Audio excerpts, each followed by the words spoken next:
Please. প্রথম কথা এটা হলো ওই জুনিয়র এবং যেগুলো কেবল ইউনিভার্সিটি পড়তেছো বা বানাচ্ছো তাদের জন্য এটা অনুষ্ঠান।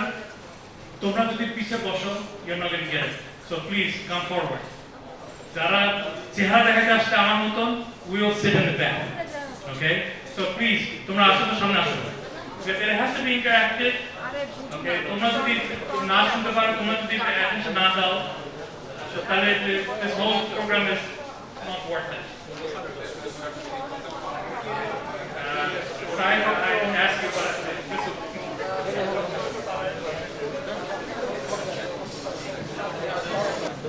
আমরা কিছুক্ষণ মধ্যে শুরু করবো। কিছু গ্রাউন্ড রুল আমি বলে যাই যে please throughout the event don't talk among yourselves. তোমরা যদি কথা বলবা, প্লিজ গো আউটসাইড, কারণ আর সবাই সেটা শুনতে চায়। We have earned this from a very high qualified person. So তারও সময় সেরকম ভ্যালুবল, তোমাদেরও সময় সেরকম valuable. So if we don't get it out today, we wasted up everybody's time. They're very informal. Saif is very informal. তোমার কথার মধ্যে যদি কথা বলতে হয় বা প্রশ্ন করতে হয়, please just raise your hand and one person at a time talk. Okay? This is open space. পিছনে হয়তো কিছু house হবে. Please try to keep it to a minimum. And let's listen and be interactive and exchange ideas. It's not until Saif একাই সারাক্ষণ বলে যাবে তোমরা আমরা শুনবো. It's going to be interactive. Okay? So just give us a few more minutes and we'll get started. Do you hear me loud and clear? So I welcome you all to today's program, hosting one of the most talented cadets of our time, Saiful Islam, friend of mine from 19th batch of Rajshahi Cadet College. Today's gathering, as we can see that there are many young faces and also some old faces. But the reason that we are here today is basically to listen to the story of a bright young boy who traveled from Dhaka to Davis. So the theme of today's program, From Dhaka to Davis, the story of Saif Islam. May I introduce you, Saif Islam, nanotechnologist, professor, and head of electrical engineering department of UC Davis. Saif gave me only 10 seconds to introduce himself. But since I'm here and the microphone is with me, I'm not going to spare you with such a little time, because basically I'm a speaker.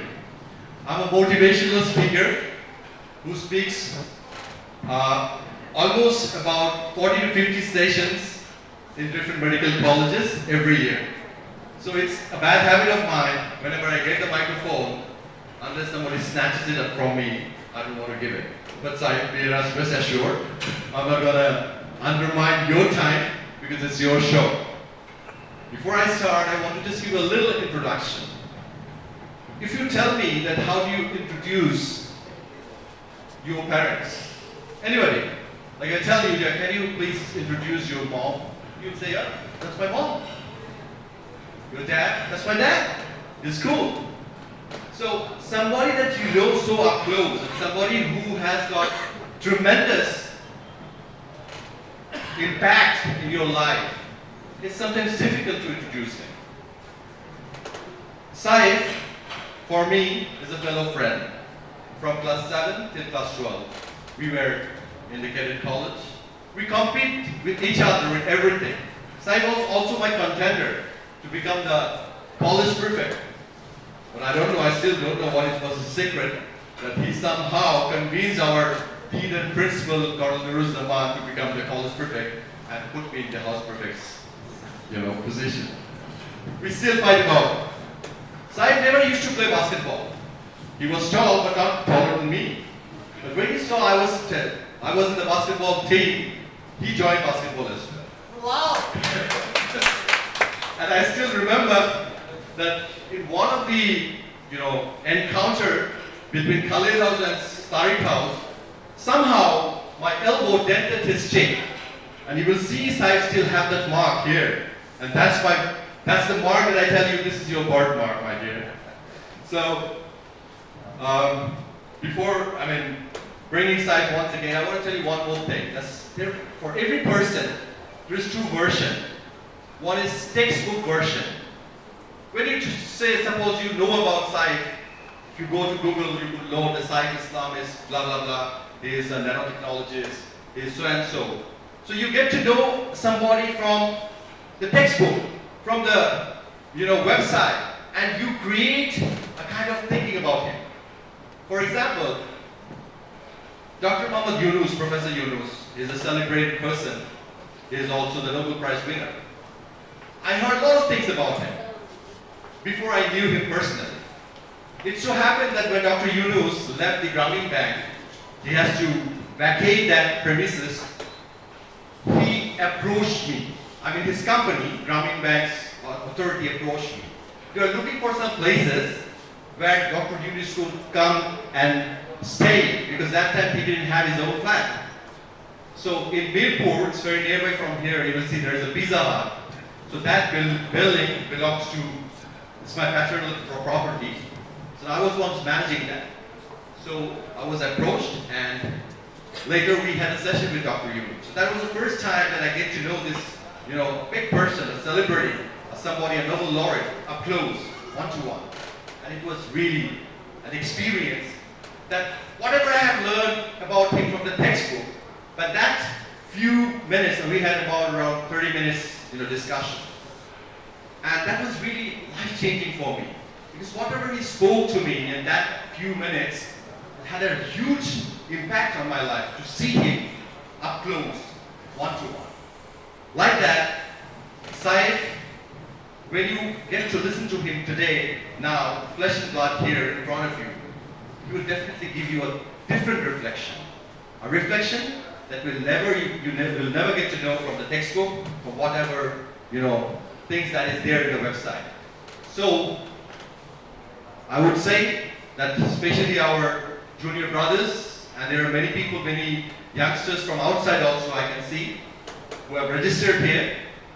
You are really, really fortunate to have somebody who is for us a mentor by himself.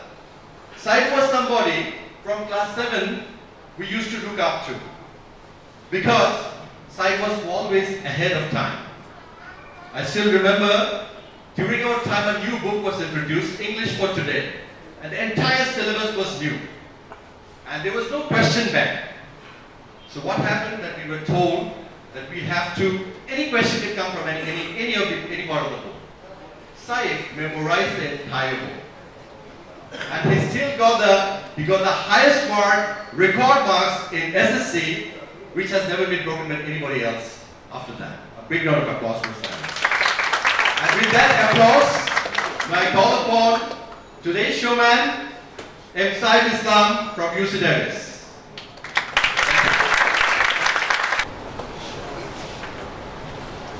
Assalamualaikum. I didn't pay him for all these good things he just said. And I only gave him 10 seconds. So this is how I was given 1 hour and he took already 55 minutes of that 1 hour. That's 5 minutes. I would also acknowledge this gentleman was my mentor in Cadet College. He was really great in his art of communication skill. He was a great orator, a great friend, and he also mentioned I was competing a little bit here and there. I lost in many cases and probably won 1 or 2 times. Thank you very much, Chris. So good afternoon. I'll use both Bangla and English. I guess that probably will make it a little easier for everyone.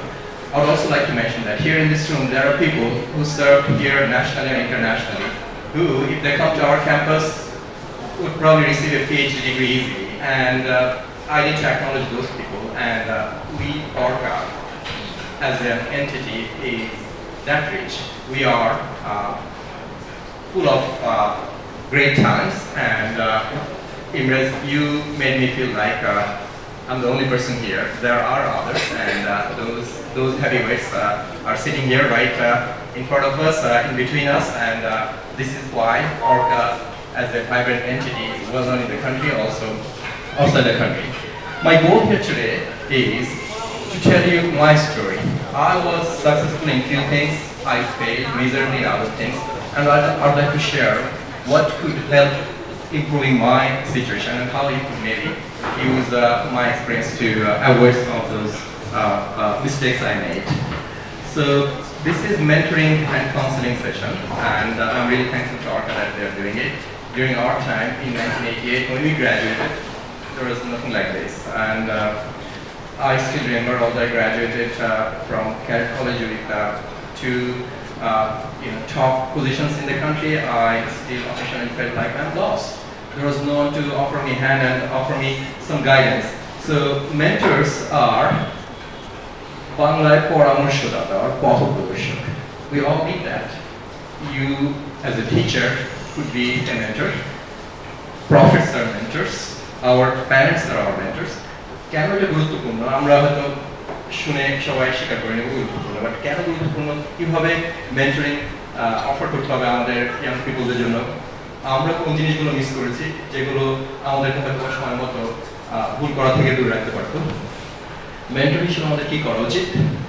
তারপর mentor হতে গেলে আমাদের ওয়ার্ডটাকে বোঝা দরকার। আর আমার ছেলেকে যদি আমি গাইড করতে চাই, আমি যদি আমার ছেলের সময়টাকে না বুঝি, আমার ছেলে আমাকে ইগনোর করবে, and that's how relationship অনেক সময় ডিসকানেক্ট রিলেশনশিপ খুব একটা মেন্টরশিপের জন্য উপযুক্ত না। কালেক্টিভ গোলস, আমি মনে করি ORCAর মতে হচ্ছে লেটস প্রসপার টুগেদার। এটাই হচ্ছে the way to prosper. There is no way you can, as an individual, prosper in this world just by doing things yourself. So the way আমার mentoring experience start করেছে, এটা হচ্ছে আমি যখন PhD শেষ করে 2001-এ সিলিকন ভ্যালিতে কাজ করা শুরু করলাম। ওখানে একটা ইনস্টিটিউশন ছিল অ্যালাম রক কাউন্সেলিং সেন্টার, তারা মেন্টর রিক্রুট করতো।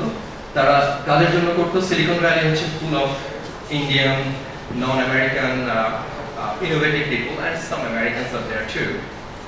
যারা বাইরে থেকে আসে তারা extremely resourceful, তারা talented people, talented parents, কিন্তু locally যে সমস্ত জবগুলো highly paid না, সেগুলো করে হচ্ছে Hispanic origin people, Mexican Americans or immigrant Americans. তারা হয়তো দুইটা জব করতে হয়। Silicon Valley is very expensive place. Per income $1 million, $1.5 million দিয়ে শুরু হয়।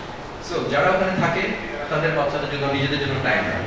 তারা একটা স্কুলে যেত, সেই স্কুলটার নাম ছিল হচ্ছে ওভারফিল্ড হাই স্কুল, মিডিয়াম সি ওভারফিল্ড হাই স্কুল। সেখানে বেশিরভাগই আফ্রিকান আমেরিকান, হিসপ্যানিক আমেরিকান এবং এই ধরনের মাইনরিটি গ্রুপগুলো যেত।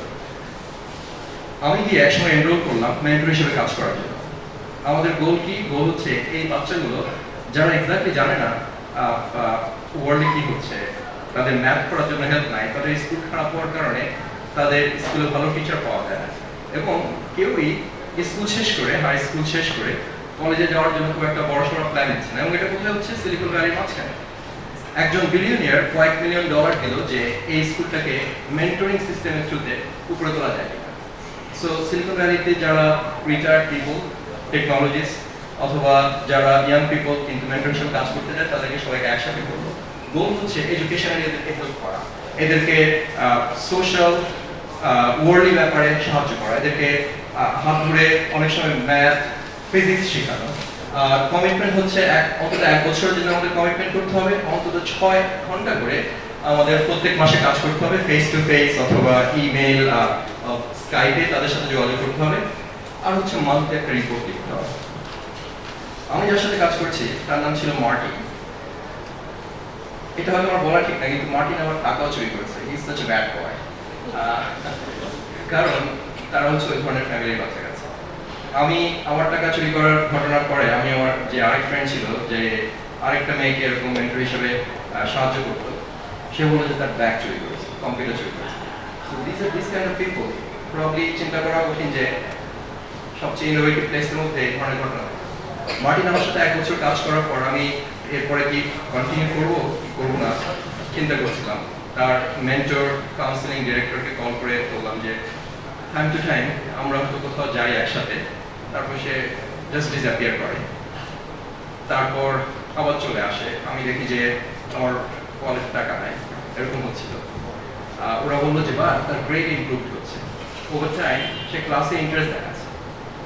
মার্টিন আলটিমেটলি, আমি 2004 পর্যন্ত সিলিকন ভ্যালিতে ছিলাম, তখন যে বলতো যে সে বড় হয়ে প্লাম্বার হবে, আলটিমেটলি আমি 2007-এ ইউসি ডেভিসে তখন ফ্যাকাল্টি, সে ইউসি ভার্সিটিতে গেছে। আই থিঙ্ক জাস্ট যে কোনো মানুষ একজন ভালো মেন্টরের সাথে থাকলে, ওভার টাইম আমি তার মেন্টর ছিলাম না ইউনিভার্সিটি যাওয়ার আগ পর্যন্ত, 3 বছর আরেকজন রিটায়ার্ড হিউলেট প্যাকার্ড ল্যাবের সায়েন্টিস্টের সাথে কাজ করেছে।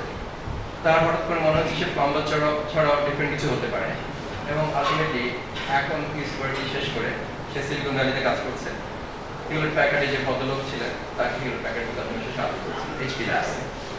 সো আমার মনে হচ্ছিল যে মার্টিনের মতো হয়তো আমাদের ক্যারেক্টারিস্টিক বের আসার পরে এই ধরনের বদভ্যাস থাকে না, কিন্তু এই ধরনের সংস্থা আমরা অনেকেই থাকি।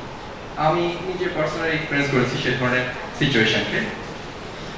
আমি 2005 থেকে 2004 থেকে ইউসিডিএসে থাকাকালীন ওকল্যান্ড নামে একটা সিটি আছে আমার সিটি থেকে ড্রাইভিং ডিস্টেন্সে। ওকল্যান্ড হচ্ছে আফ্রিকান আমেরিকান ডমিনেটেড একটা সিটি, যেটা রিয়েলি ক্রাইম রেটের দিক থেকে এক্সট্রিমলি হাই। ওখানে আমি গাড়ি পার্ক করতে ভয় পেতাম, আমার গাড়ির চাকাগুলো হয়তো খুলে নিয়ে যাবে, এই ধরনের একটা সিটি। ওকল্যান্ড একটা স্কুল ছিল, বে এরিয়া টেকনোলজি স্কুল নামে, চার্টার স্কুল। সেই স্কুলের প্রিন্সিপাল আমাকে অ্যাপ্রোচ করলো যে আমার ডিপার্টমেন্টে আরো কয়েকজন ইয়াং ফ্যাকাল্টি সহ আমরা তাদের সাথে স্টুডেন্টদের সাথে কাজ করতে রাজি কিনা। আমি বললাম ঠিক আছে রাজি, কারণ ন্যাশনাল সায়েন্স ফাউন্ডেশন এই ধরনের স্টুডেন্টের সাথে কাজ করার জন্য কিছুটা টাকা দেয় প্রত্যেক গ্র্যান্টে। তো এগুলো হচ্ছে সাম অফ দোজ স্টুডেন্টস, তারা আমাদের ল্যাব 8-9 গ্রেডের স্টুডেন্ট, খুব একটা হয়তো সায়েন্টিফিক অ্যাক্টিভিটি বুঝে না, বাট মানুষ শুধু একটা সুযোগ চায়। কিছু দরজা খুলে দেওয়ার পর যে ছেলেটা আজকে হয়তোবা ভবিষ্যতে কোনো আশা নেই মনে হচ্ছে, তারই হয়তোবা জীবন টোটালি ডিফারেন্ট হয়ে যায়। এই বাচ্চাগুলো 4-5 জন করে আমার ল্যাবে 2 সপ্তাহ পর পর আসতো। আমার গ্র্যাজুয়েট স্টুডেন্টের সাথে তারা একসাথে বসে কথা বলতো, আমরা একসাথে বই পড়তাম, তারপর সেই বইগুলো আমরা ডিসকাস করতাম। ওভার টাইম 1 বছর পরে তারা অনেকে আমার ল্যাবে রিসার্চ করার জন্য টিচারদের কাছ থেকে স্পেশাল পারমিশন নিয়ে আসতো, এবং এদের অনেকেই ইউনিভার্সিটিতে অ্যাডমিশনের সময় আমার কাছ থেকে রেফারেন্স লেটার নিয়েছে। আমার ল্যাবে যারা এসছে এভরিওয়ান ইজ ইউনিভার্সিটি, এবং আমি দেখলাম যে ওভার টাইম যে স্কুলের বাচ্চাদের অনেকের বাবাকে তারা যেমন কখনো দেখেনি। ওকল্যান্ড টাউনটা হচ্ছে এরকমই একটা জায়গা যেখানে গ্র্যান্ডমারা বাচ্চাদের বড় করে, যেখানে বাচ্চাদের আমি যখন ক্লাসে দেখা করতে যাই আমি দেখি যে ক্লাসরুমে তারা হয়তো অ্যাকুয়ারিয়াম ভেঙে ফেলছে, চেয়ার ভেঙে ফেলছে টিচারের সামনে। এটা হচ্ছে আমেরিকান রাউডি কেস। সেই বাচ্চাগুলোই আলটিমেটলি আমার গ্র্যাজুয়েট স্টুডেন্টের সাথে টাইম স্পেন্ড করার কারণে, আমাদের ইউনিভার্সিটি থাকার কারণে তাদের গোলগুলো অনেক বড় হয়ে যায়। শুধু এই ধরনের বাচ্চাদের বাইরেও পলসম এরিয়া, যেটা আমার বাসা থেকে আরো 30 মাইল ইস্টে, সেখানকার বেশ কিছু স্টুডেন্ট আমার ল্যাবে আসা শুরু করলো। একজনের রিমার্কেবল এক্সাম্পল আমি দিচ্ছি, সাইমন বুশ নামে, যে ইন্ডিয়ান আমেরিকান। সে আমার ল্যাবে কিছুদিন থাকার পর ক্যালিফোর্নিয়া গভর্নরের অফিসে গেল তার এক্সট্রিমলি সাকসেসফুল কিছু প্রজেক্ট দেখানোর জন্য। এরপর প্রেসিডেন্ট ওবামা থেকে রিসিভ করলো। আজকে সে স্ট্যানফোর্ড ইউনিভার্সিটিতে artificial intelligence and machine learning এর উপর কাজ করেছে।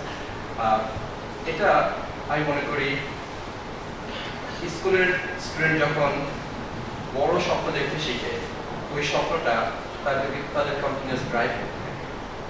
পৃথিবীর সবচেয়ে বড় দরজাগুলো যখন তাদের সামনে খুব আগে খুলে যায়, তখন দরজাগুলো তারা পার্মানেন্টলি থাকার জন্য প্ল্যান করে। আমরা যদি কেউ এই ধরনের একটা গাড়ি কিনি, $3 মিলিয়ন কিনি, কেউ যদি এই ধরনের একটা গাড়ি ওন করেন, কি করবেন? ইন্টারনেট খুঁজে খুঁজে কিভাবে সেটাকে ক্লিন রাখতে হবে, পলিশ করতে হবে, কিভাবে ভালো পার্ট কোথায় পাওয়া যাবে, কোথায় ভালো লুব্রিকেন্ট পাওয়া যাবে, সেগুলো আমরা খোঁজ খবর করবো। আমরা চেষ্টা করবো যাতে এটা কোনোভাবে ড্যামেজ না হয়। এক্সপেন্সিভ একটা কার। একটা বেবি ছিল, বেবিটা কোথায়? So, okay, there is one baby. There is even smaller. There is one here. So, এই বেবিটা আমি কত $1 মিলিয়ন দিয়ে কিনতে পারবো? আমি $3 মিলিয়ন দিলে হবে? So, বেবির মা, বেবির মা খুবই রাগ করবে শুনে, 100 মিলিয়ন। আমাদের প্রত্যেকটা মানুষের দাম এই গাড়ির চেয়ে অনেক বেশি। আমরা এই গাড়িটার জন্য, এই গাড়িটাকে যত্ন করার জন্য আমরা যে পরিমাণ টাইম দেব, আমরা মানুষকে কল করবো, তাদের এক্সপিরিয়েন্স শুনতে চাবো, মানুষের সাথে নেটওয়ার্ক করবো, এবং আমরা চেষ্টা করবো এই গাড়িটা কোনোভাবে ড্যামেজ না। আমাদের হিউম্যান বিংয়ের তাদের চেয়ে অনেক বেশি, কিন্তু আমরা ঠিক অতটা টাইম আমাদের হিউম্যান বিংকে যত্ন করার জন্য, তাদের কেয়ার নেওয়ার জন্য স্পেন্ড করি না। এটা ডেফিনেটলি আমাদের আমাদের জন্য হেল্পফুল না। সেটা যে বয়সে হোক না কেন, ছোট একটা গাছ হয়তো বা ছোট বয়সে সাপোর্ট ইউজ করতে পারে, সাপোর্ট সিস্টেমটা বাবা মা হতে পারে, তার বাইরে মানুষ হতে পারে। যে গাছ বড় হয়ে যাওয়ার সময় তারও সাপোর্ট লাগে। আমার নিজের মেন্টর লাগে, আমি তাকে দেখাবো তাদের ছবি একটু পরে। যে গাছগুলো ন্যাচারালি কিছু সাপোর্ট পায়, যারা রিয়েলি কেপেবল, তারা লাকি, তারা হয়তো বেঁচে যায়। কিন্তু আমাদের বেশিরভাগই সাপোর্ট দরকার। বয়স্ক মানুষরাও কাঁদে, হেল্পলেসলি কাঁদে, তাদের একটা শোল্ডার দরকার যেখানে কাঁদার জন্য একজন পাশে মানুষ দরকার। সেটা এই ধরনের একটা এনটিটি, অর্কার মতো এনটিটি অফার করার জন্য আরো অনেক কিছু করতে পারে। আমি ক্রিটিসাইজ করছি না, কিন্তু আমি মনে করি যে আমাদের আরো অনেক কিছু করার আছে। আমি জাস্ট 2 দিন আগে প্রথমত এই নিউজটা দেখলাম, সেটা হচ্ছে রায় বাজারের বস্তি থেকে আমেরিকা করতে যাচ্ছে সিয়াম, তাকে তার বাবা মা সাহায্য করতে পারেনি। সাহায্য করেছে ইশরাক, শামীম এবং তার স্ত্রী শরীফ, সুরাইয়া এবং ফারুন রশিদ নামে 3 জন। তারা তাকে পড়াশোনা করাতেন, তাকে গাইডেন্স করতেন। আজকে সে বাংলাদেশের বস্তি থেকে যাচ্ছে ইউনিভার্সিটি নিউ মেক্সিকো স্টেটের একটা স্কুলে ফুল স্কলারশিপ নিয়ে। এরকম হাজার হাজার ছেলে প্রপার মেন্টর পেলে, এটাই না পেলে, প্রপার মেন্টর না পাওয়ার কারণে হয়তো বা এই ছেলে যদি ভালো ছেলে হয়, ম্যাক্সিমাম বাংলাদেশের ছোটখাটো কোনো জব করবে, তার যে পটেনশিয়াল সেটাকে কখনোই ইউজ করার সুযোগ পাবে না। আমরা কম বেশি করতে গিয়ে যদি এই ধরনের মেন্টরিং অথবা সাহায্য বাইরের মানুষ থেকে না পাই, ছোট মানুষ ছোটই থেকে যাবে, আমাদের ওয়ার্ল্ডটা স্মলই থাকবে।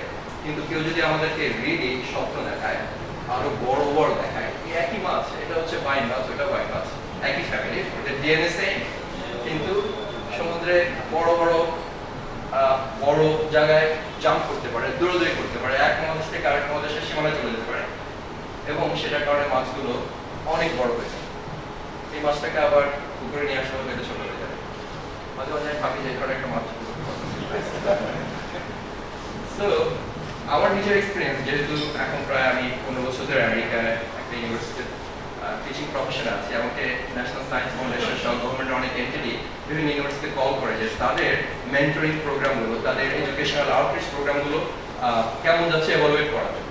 এগুলো কম বেশি সবাই হচ্ছে মাইনরিটি স্টুডেন্টস, মাইনরিটি পিপল আমেরিকায় আন্ডার প্রিভিলেজ, তাদেরকে কেউ হাত দেয় না, তাদেরকে কেউ সাহায্য করতে চায় না। অনেকে তাদের এরিয়া থেকে দূরে থাকতে চায়, কারণ তাদের এরিয়াতে গাড়ি পার্ক করলে সেটা গাড়ি দিতে পারে। আমি তাই মনে করতাম। এই বাচ্চাগুলোকে যখন স্কুলের, ইউনিভার্সিটি, বিভিন্ন জায়গায় কাজ করার সুযোগ দেওয়া হয়, যখন মাস্টার্স পিএইচডি স্টুডেন্ট তাদের সাথে কাজ করে, তখন এরাই আলটিমেটলি আমেরিকার সবচেয়ে বড় স্কুলগুলোতে যায়। বড় স্কুলগুলোতে যাওয়ার মাধ্যমে সবচেয়ে বড় জায়গাগুলোতে ওরা পৌঁছতে পারে। এদের অনেকে আমি পার্সোনালি চিনি, যারা খুবই হাম্বল ফ্যামিলি থেকে আসা, যাদের বাবা কখনোই তাদের খোঁজ করতে নিতে আসেনি। আজকে তারা কর্নেল ইউনিভার্সিটিতে, ব্রাউন ইউনিভার্সিটি পড়ছে। এর মধ্যে একজন গ্রাজুয়েট হয়ে এমআইটিতে পিএইচডি শেষ করে সে প্রফেসর হিসেবে কার্নেগি মেলনে জয়েন করেছে এই ধরনের সাপোর্ট পাওয়ার কারণে। কিন্তু অনেকে আমরা আছি যারা ভাবি যে আমরা সবকিছু জানি, কোনো আমাদের মেন্টরের দরকার নেই এবং আমাদের কারো সাহায্য নিতে হবে না। এরকম কি আছে কেউ আমাদের মধ্যে? আমি ছিলাম 100%। আমি আমার গল্প শেয়ার করি। আমার মধ্যে আমি দুনিয়া সবকিছু জানি এবং কারো পরামর্শ আমার দরকার হবে না।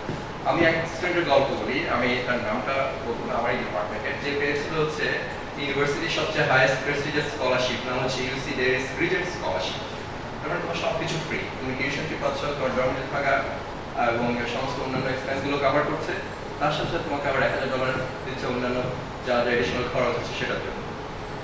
এই মেয়েটা 16 বছর বয়সে আমাদের ইউনিভার্সিটিতে আসে। তার স্কুলের টিচারদের রেফারেন্স লেখা ছিল, she is just like the professor in MIT who also graduated from our school, and we think she would also someday get such high places.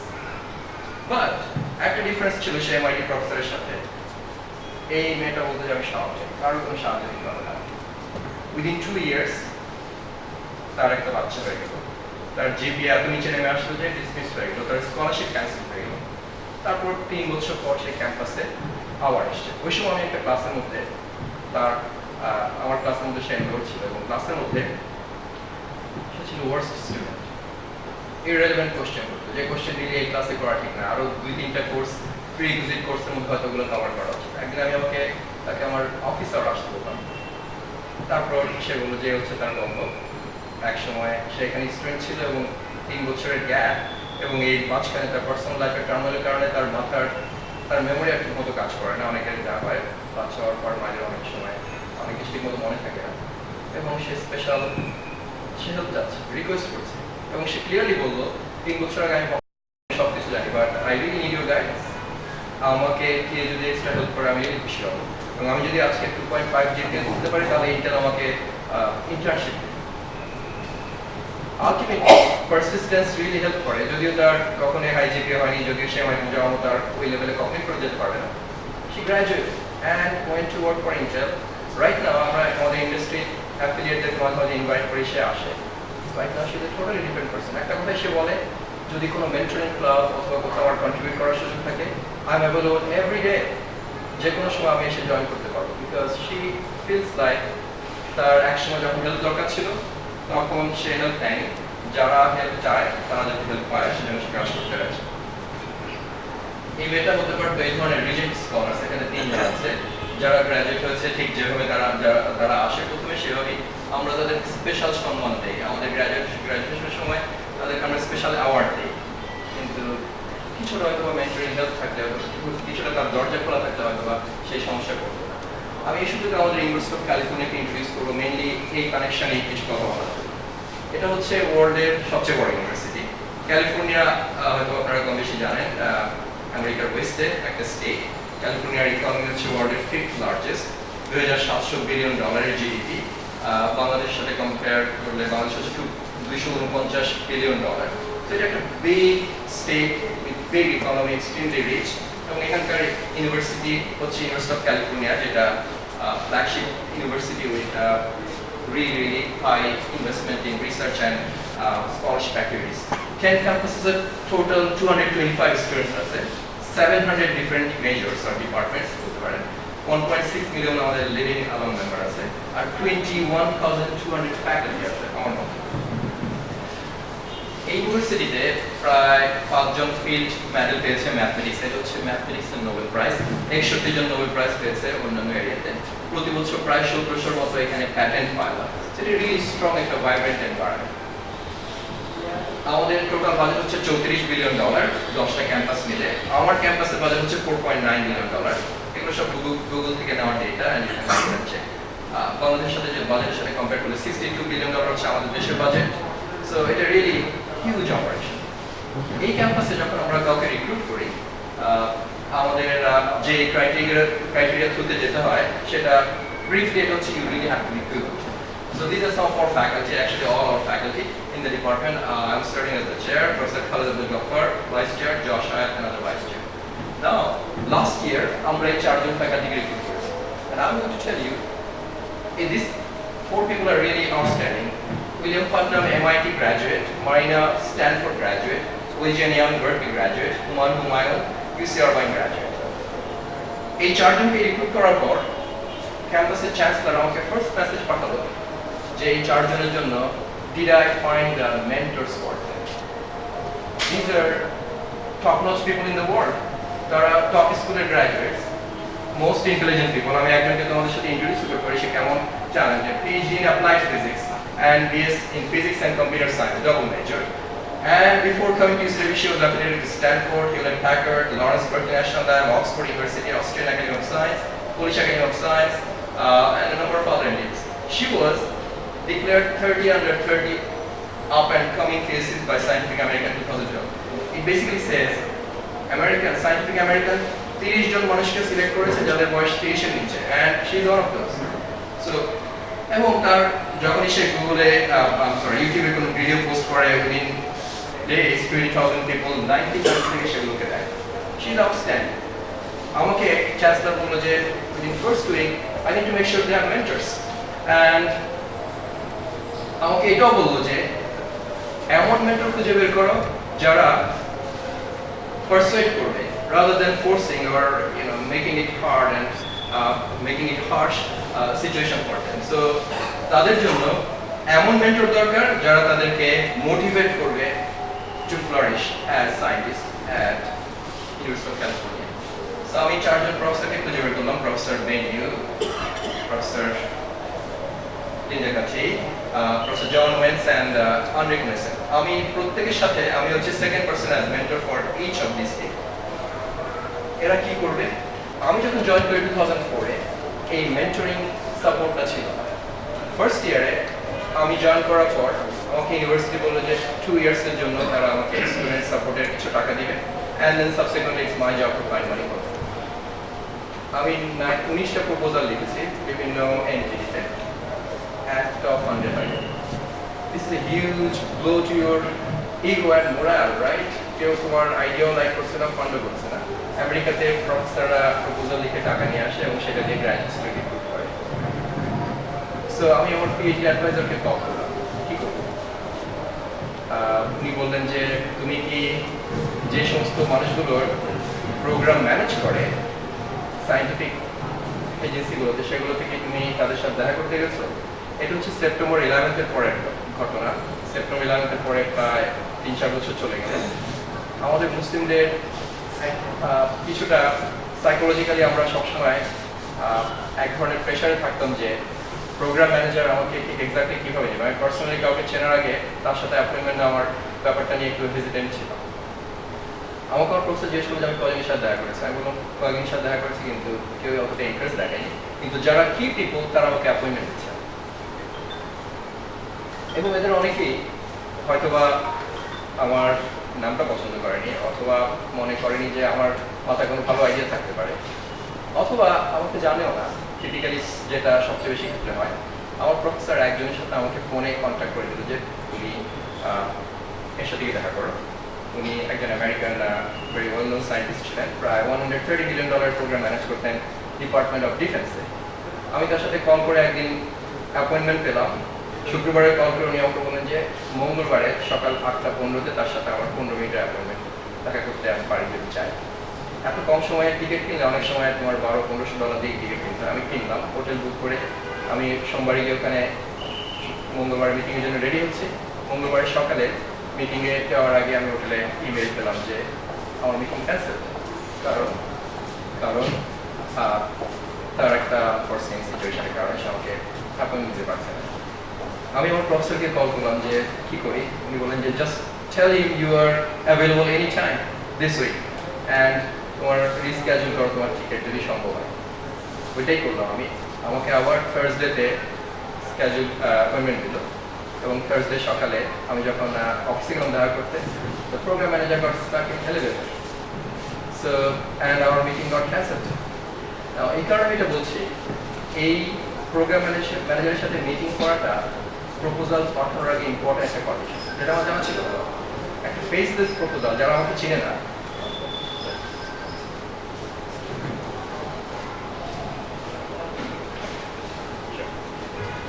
So programme manager ultimately তার সাথে আমার কানেকশন হলো না।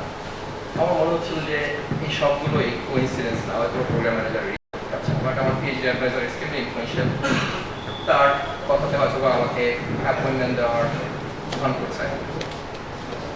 Ultimately I just gave up hope, came back that day, that Friday. আমি wait করছিলাম যে exactly কী করবো। আমি কি আমার এইচপি ল্যাবসের জবটা ফেরত যাবো, নাকি আরেক বছর ট্রাই করবো। এটাকে আমি কুইকলি অ্যানাউন্স করতে চাচ্ছি যে আমাদের নামাজের ব্যবস্থার পিছনে যারা নামাজ পড়তে চান যেতে পারেন। আমি অবশ্য ভাবছি এক সময় আমার টকের মাঝখানে একটা ব্রেক দিব। Alright, so if you want, we can take a break for 10 minutes and maybe come back in 10 minutes and then continue. So that's basically the half of the story. Rest of the story, you come back from namaz and we'll join again. Thank you. And thank you everyone for having me. To all the organizers, I'm really extremely thankful. It's easy for me to come and give a talk while I'm on vacation. I'm here with my family, but I know how much work gets involved with organizing such an event. I really would like to thank everyone. I guess Hafiz Bhai, Vipul Bhai, Izad, and there are a number of other younger people. Thank you all. So I would like to ask, আমাদের এরকম 4-5 জন ফ্যাকাল্টিকে নিয়ে $1 থেকে $5 million দিয়ে lab establish করতে বলা হলো। তারপর আমি তাদের মধ্যে একজন, আমাকে কেউ ফান্ড দিচ্ছে না স্টুডেন্ট সাপোর্ট করার জন্য। So what would you do? Let's There are young people here. Actually, Asan is going to join my lab soon this year. Asan our সাথে PhD করার প্ল্যান আছে। তোমার পড়া কি করব আমরা? Sir, I'm still in the book. I don't know what we are expecting, but hopefully we'll find out some ways to, as you have seen, Sir has proposed a lot of good ideas for which we will apply in the future, such as LiDAR system, low light sensing. The problem is no one is reading my proposal, no one is funding me, and you are a professor. What do we do? Sir. I'm not in that situation. So Deepak Bhai says I should change job. Actually, that's what I was thinking. Any other better idea? Maybe you have some good ideas. Keep on trying. Very good. So keep on trying, but then you simply can't keep on trying the way I tried, which basically was not producing results. You have to try something new and add something to the attempt you are making. You have to basically connect with people. They need to see a proposal came from you. They need to know what this could be about. They'll probably read for a minute or two, and then they'll read probably a few more pages if this looks interesting. People simply don't read. Program managers, especially in Department of Defense, Department of Energy, would need to first learn about you, about your work, and maybe meet you a couple of times before they even would read your proposal. So our professor বলতো যে faceless proposal doesn't go anywhere. আমার এটা জানাই ছিল না, কিন্তু কিভাবে আমার প্রপোজালের উপর আমার ফেসটা দিব সেটার জন্য আমাকে লোকজনের সাথে মিশতে হবে, নেটওয়ার্কিং করতে হবে। আর কেউই আমরা সোজা গিয়ে কারোর সাথে নেটওয়ার্কিং করতে পারি, এর জন্য মানুষের হেল্প লাগে। আমি কাউকে ব্যবহার করতে হয়, আমি একটা অপরচুনিটি খুঁজতে হয়। একটা অপরচুনিটি আমি আপনাদের সবার সাথে শেয়ার করতে চাই, যেটা আমি ইউজ করেছি ভালোভাবে। সেটা হচ্ছে আমি একটা কনফারেন্স অর্গানাইজ করতাম চেয়ার হিসাবে, কনফারেন্স চেয়ার হিসাবে। বস্টনে আমি এক কিনোট স্পিকার হিসাবে ভদ্রলোক আসলেন। তারপর তাকে আমি বললাম যে আমার সাথে লাঞ্চে জয়েন করতে। সে বলল যে সে রাইট টক দিয়ে বস্টন থেকে ওয়াশিংটন ডিসি ফেরত যাবে, তার টাইম নেই। আমাকে আমার প্রফেসর বলেছিল যে এই ধরনের সিচুয়েশনে just take a flight, same flight with that gentleman, just go back and on your way do some networking. ওই ফ্লাইটে কোনো রেগুলার ইকোনমি ক্লাসে সিট ছিল না, so I paid more than $1,100 for the first class ticket. মাত্র 45 minutes 50 মিনিটসের একটা flight Boston থেকে ওয়াশিংটন ডিসি। সে ভদ্রলোক তার নিউজ পেপার পড়ছে, আমার সাথে কথা বলার জন্য কোনো আগ্রহী দেখাচ্ছে না। শেষে আমি বললাম যে if you have 5 minutes maybe you can talk a little bit about my research. আমি ক্লিয়ারলি বুঝতে পারছিলাম সে আমাকে ইগনোর করছে, বাট আমার গোল ছিল যে অন্তত আমি কি করি সেটা জানানো, যাতে পরে আমি প্রপোজাল পাঠাই হিসেবে খুলে দেখতে। এক্স্যাক্টলি আমার অ্যাডভাইজার যেভাবে বলেছিল সেভাবে ট্রাই করেছিলাম, and ultimately as soon as I started, within a few minutes he started asking questions and showed interest, and he said by the time আমরা আপনি ল্যান্ড করার আগে সে আমাকে বললো যে তোমাকে আমি $170,000 থেকে $200,000 দিচ্ছি, জাস্ট in 6 months তুমি যদি এই জিনিসগুলো ডেলিভার করতে পারো then we can maybe take it to the next level. So যেটা হলো আলটিমেটলি ওই প্রোগ্রাম ম্যানেজারের সাথে কাজ করে I continued to receive 4 or 5 grants. So this was the beginning of networking যেটা সাকসেসফুলি কাজ করেছে। Now give up করতে পারতাম আমি, যেটা আমার মাথায় ছিল, but I think we probably need to explore other doors, other avenues, and এগুলোর জন্য অন্যদের হেল্প লাগে, যেটা আমার ফরচুনেটলি PhD অ্যাডভাইজার আমার ফোন কল রিসিভ করতে বলে আমি পেয়েছিলাম। But I think there are many other people in addition to PhD advisor যারা হেল্প করতে পারে। ওই ফ্রেন্ডদের আমাদের ক্রিয়েট করা দরকার। ফ্রেন্ড আজকে ক্রিয়েট করা হয়তো 5 বছর পর আমরা তাদের কাছ থেকে হেল্প পাবো। সেই জিনিসটা আমাদের বাংলাদেশি অথবা আমাদের নিজেদের কালচারের মধ্যে খুব একটা নেই, এবং like many others I also suffered এ লট।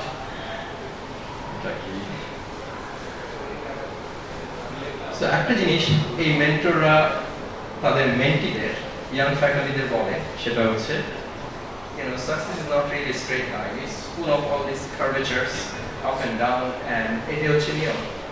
আমার এটা জানা ছিল না। সো উইদিন ফার্স্ট ইয়ার আমি যখন প্রিপারেশন নিচ্ছিলাম যে আমি হিউলেট প্যাকার্ড ল্যাবে ফেরত যাবো, আমি হয়তো সমওয়ার এখানে স্টাক হয়েছিলাম, but eventually destination within 4 years আমাদের গোল ছিল হচ্ছে আমাদের আমেরিকা এটাকে টেনিউর বলে, চাকরি পাকা করা।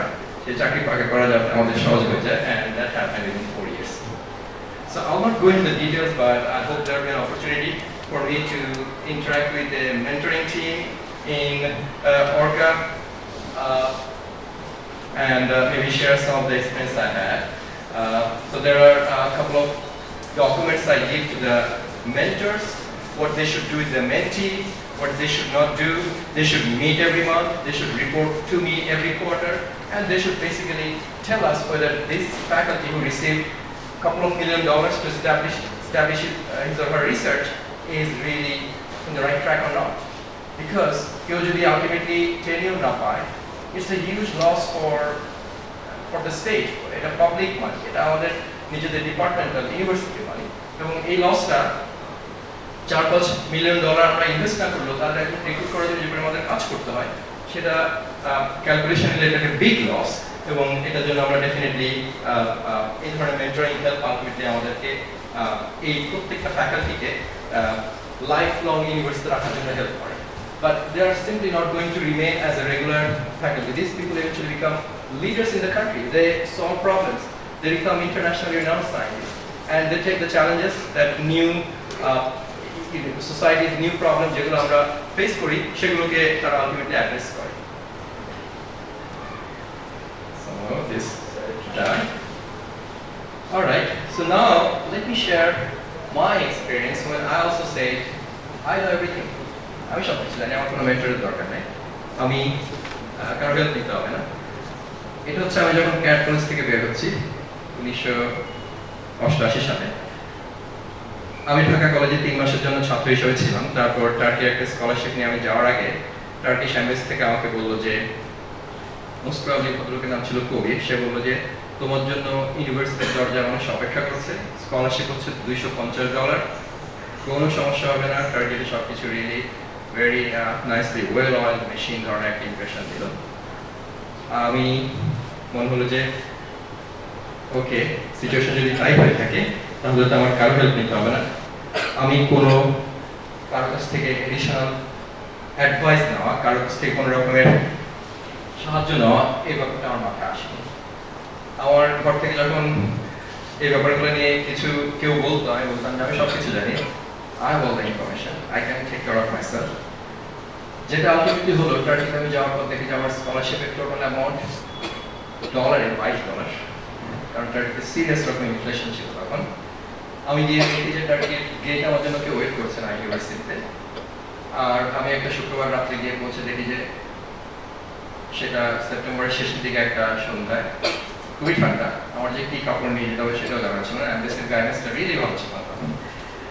আলটিমেটলি যেটা হলো, I suffered a lot, and worst যে নিউজটা আমার জন্য ওয়েট করছিল সেটা হচ্ছে বাই মানডে যখন আমি ইউনিভার্সিটি থেকে দেখা করলাম, ইউনিভার্সিটি আমাকে বললো যে তারা আমাকে স্টুডেন্ট হিসাবে অ্যাকসেপ্ট করতে রাজি না, বিকজ আই এম লেট, আর টার্কিশ মিনিস্ট্রি অফ এডুকেশন থেকে কোনো ইনফরমেশন, কোনো ইনস্ট্রাকশন আসেনি আমার ব্যাপারে। লিটারালি সিচুয়েশনটা তখন এমন ছিল, আমরা হচ্ছে ফার্স্ট ব্যাচ যারা টার্কিতে স্কলারশিপে গেলে তাদেরকে টার্কিশ শিখতে হবে 1 বছর, তারপর হচ্ছে তারা এমন একটা ইউনিভার্সিটি যাবে যেখানে ইনস্ট্রাকশন হচ্ছে ইংলিশে, তাহলে টার্কিশে দেয় ওরা। বেসিক্যালি আমার গোল ছিল মিডল ইস্ট টেকনিক্যাল ইউনিভার্সিটি যাওয়া। এই সবগুলো প্রসেসের থ্রুতে আমি যখন যাচ্ছি, I literally didn't contact anyone, didn't try to get help. I thought I can take care of all these problems, and I really suffered a lot. That was a really serious time of turmoil. I didn't share with my family এই ধরনের problem থ্রুতে যাচ্ছিলাম। This is really not worth it. Someone around definitely has the resources আমাদের help করার জন্য।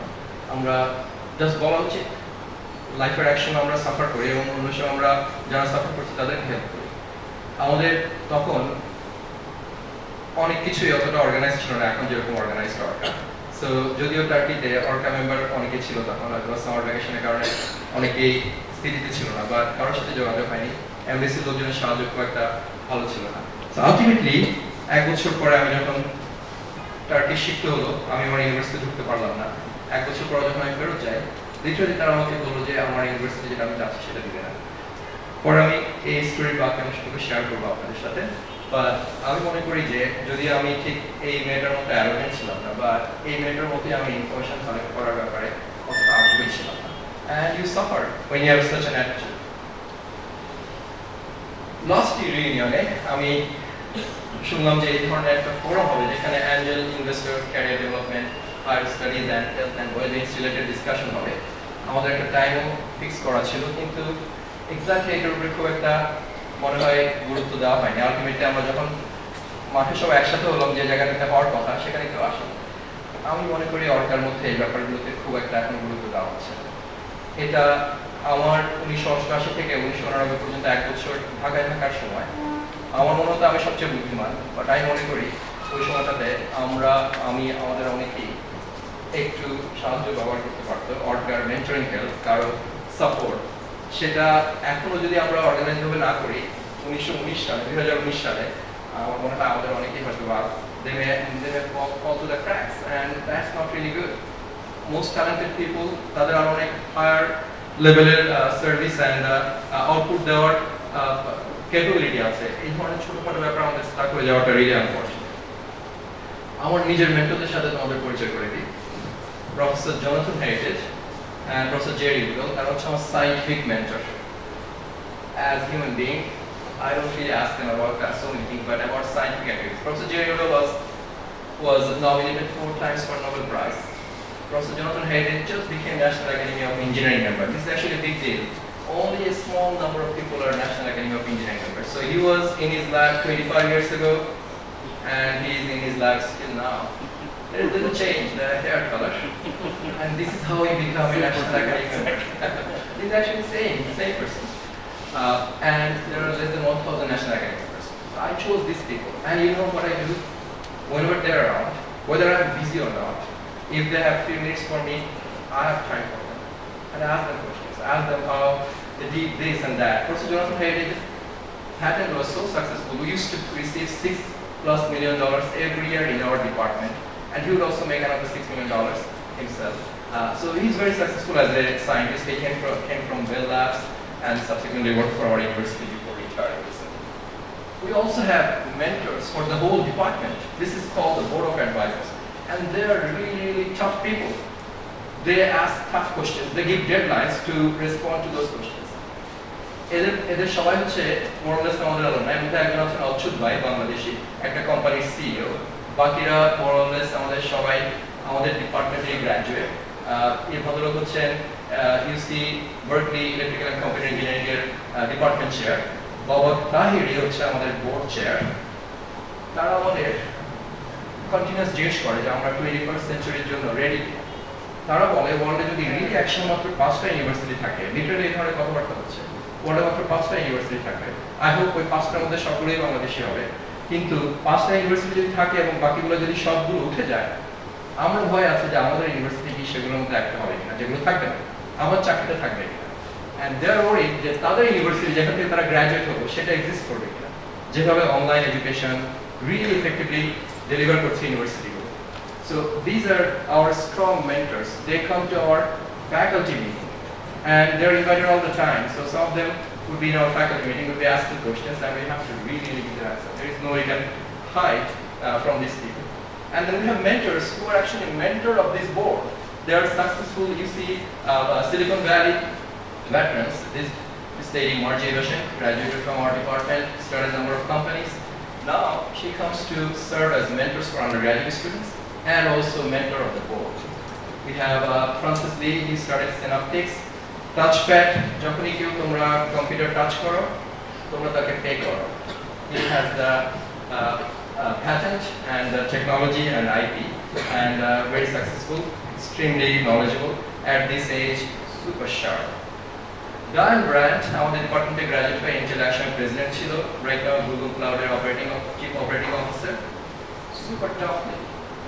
একটা কিছু বলে 4-5 দিনের ডেডলাইন দিয়ে আমাদেরকে বলবে যে okay now make changes, make sure undergraduate students lab hands-on experience আরো রিচ হবে, মেক শিওর স্টুডেন্ট 40% আমাদের আগে ড্রপ আউট করতে by the end of second year, make sure it comes down to 25% by this year and maybe 10% by 5 years. So এগুলো হচ্ছে আমাদের mentor যারা guidance offer করে and আমাদেরকে একইভাবে অ্যাকাউন্টেবিলিটির জন্য বাধ্য করে।